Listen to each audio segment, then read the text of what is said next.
I mean, look, I feel good about Tank Dell. He played 11 games, though. It was 1 year he played 11 games. Nico Collins has had one really good year. Now, in fairness, that was the only year that he really had a quarterback in a good offensive system. So I'm not dismissing that, but the depth of the wide receivers is rough. My dream scenario is that the Texans can draft a wide receiver in the first round that is in the same discussion as Nico Collins or Tank Dell. Yeah, man. I can listen to that. Or they bring in Mike Evans and they improve the receiving room.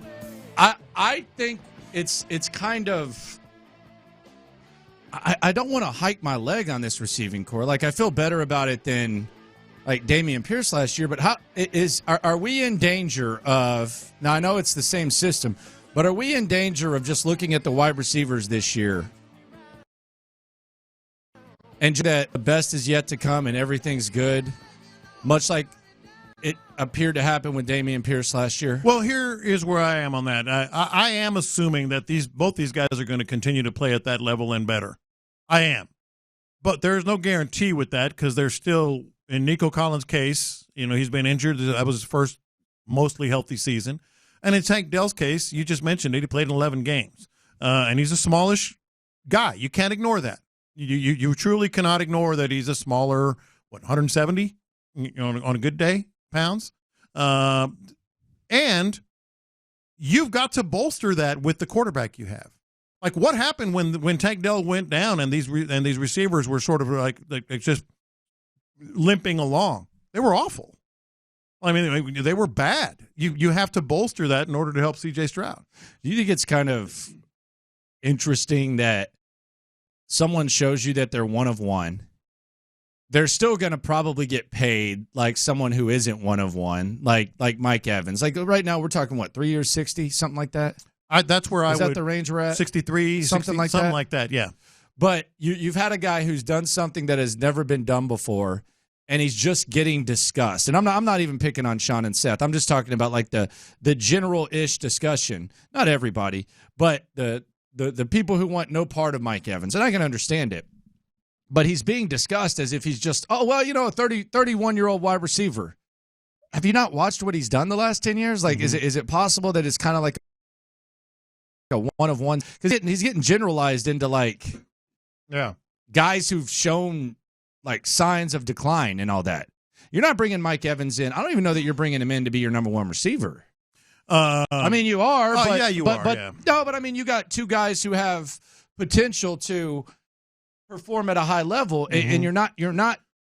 The position is not getting. You're not paying much when it comes to that position, until like we figure out this Nico thing. I mean, Nico Collins, Sean and Seth want to pay him right now. I want to see one more year.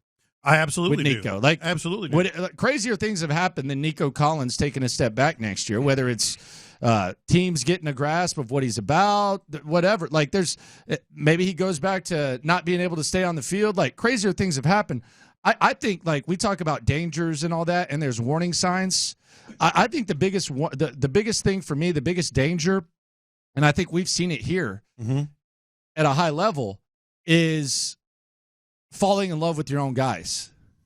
It does happen. Especially after like something short term. Yeah. I want to see more from Nico Collins before I start just assuming that I'm going to pay Nico Collins. Yes. And I would actively try to upgrade that.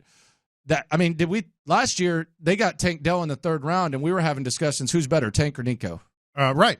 We were having that discussion. If we can have that same type of discussion, and I know it's cheaper. That to me would be, I don't feel good enough about the wide receiver room to say, oh, they're good here. Let's go figure out some other spots. And even if you project, awesome, and we're going to have to pay Tank Dell, and we're going to have to pay Nico Collins, and we're going to have to pay Will Anderson and C.J. Stroud. Even if you say that, now C.J. Stroud totally agree with, Will Anderson totally agree with, but when you say Tank Dell, his contract doesn't expire until 2027. Nico Collins, his contract doesn't. I mean, Derek Stingley. Let's talk about him. Doesn't expire until 2027. Nico Collins, you may extend him now, but you don't have to. So the whole concept of Patrick Queen or somebody like that who's 24, 25 years old, and he's going to have a 6-year deal. That's the contract that's going to interfere with these. Not a 3-year deal or a 2 or 3 year deal with a running back or a veteran running back. Because those contracts don't come up until, let's say, you negotiate in 2026. It's still 3 seasons. I don't look at Saquon Barkley and Mike Evans and say that's going to come at the detriment of getting one of these other guys. Like we've seen it so many times. Right. Like we've seen it so many times where teams, you don't think they have cap space, and then all of a sudden they figure it out. Like I don't think it's reckless to sign Saquon Barkley. I don't think it's reckless to sign Mike Evans for 2 or 3 years. I don't look at that as reckless. I think the minimum for Evans, because this is his last deal, will be 3 years. I am good with that. I wouldn't go over it. I've said it multiple times. I wouldn't go over 3 years. I think you can get him. 3 years, 63, 64, whatever it may be. Same thing with Saquon, and my guy is Josh Jacobs. I think Josh Jacobs, running backs are not going to sign for more than 3 years. They won't get it. The by definition, as Seth also said, was it this morning or Friday?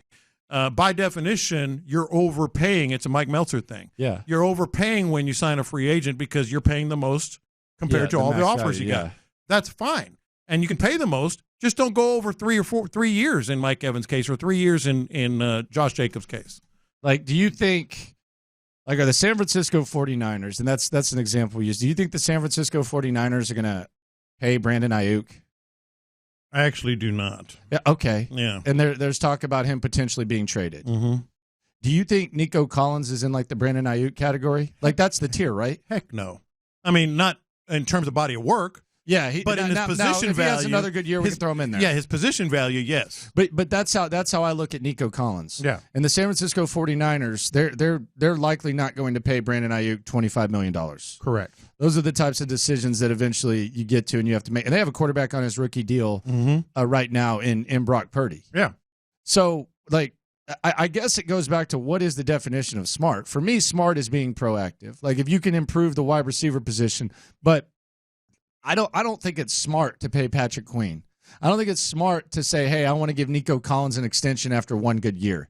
That to me is more reckless than Saquon or Mike Evans. So I guess it just depends what your definition of smart is. Yeah, the Nico thing is a little interesting to me because if you might be able to get value if you project, what he's going to be, and you get him for less than you would if he has another year like this. So I kind of get the Nico thing, and I'm just using their example. 6 years for Patrick Queen is a roll of the dice because then you're bumping into CJ's contract and Will's contract. Maybe 5. And let's say 5, but still you're bumping into these. Whereas these other guys I mentioned, you're not bumping into them all. You have the money, and that money is available now. And how many times have you heard me say this? You're never going to be in this situation again, hopefully. I just think it would be more beneficial for the long term. If we're talking impact and stuff, to go back to how I started this segment, I think it would be more beneficial to find someone who is in the same category as Nico Collins and Tank Dell, maybe perhaps in the draft, than it would be paying big money for Patrick Queen. Yeah. Because then you have another guy on the rookie deal. Mm-hmm. Just make sure you sign Dieter Iselin for a $10,000 bonus. Make sure you lock up Blake Cashman, because boy, that'll really set the budget afire. Might as well just wad it up and throw it in the garbage. What are you referring to? Are you referring to when Sean said he saw the light because of the D'Angelo Ross? Well, I mentioned this in the last segment. I think Figgy has dug it up here. Like the whole concept of you got to sign this guy and this guy and this guy. All due respect, some of them are very, very good friends of this show and people with whom we've dealt and and all that. What are you saying? You're trying to sign a guy for $3 million, and you think that's going to prevent you from signing, whether it's Jacobs or Figgy, you got this? Yeah, I got it. All right, listen to this. This is the whole back and forth. All right. Let's see. Starters from last year. No big deal. Doesn't cost anything. Steven Nelson, $5.3 million. Would you like a kicker? Would you like a punter? I don't want Dario Gumbawale to kick again. Okay, Kaimi Fairbairn was $4 million last year. Cam Johnson was $3.4 million last year. Sheldon Rankins, the cap figure was lower, but he was out on 1 year, $10 million deal. Yeah. Like you're paying for that. That got pushed the cap down. figure was lower. Dalton Okay, Schultz, we can do that. $6 million. Singletary, $3 million. Yeah. Let's see. George Fant started for most of the year, $3 million. Like, these are the guys you have to replace. That's about, I'm kind of doing the math. You're up in the over 20 million, 20, 25 million with those 5 or 6 guys right there. Yeah, with like 5 or 6 of those free agents that are apparently don't cost anything. Well, it's not 1992 anymore. These guys cost more than $300,000 a year. They do. And I'll boil it down to what I think it is with Lopez in just a second. But I think the other thing too, I'll tell you what, like an eye-opening thing to me was the other day.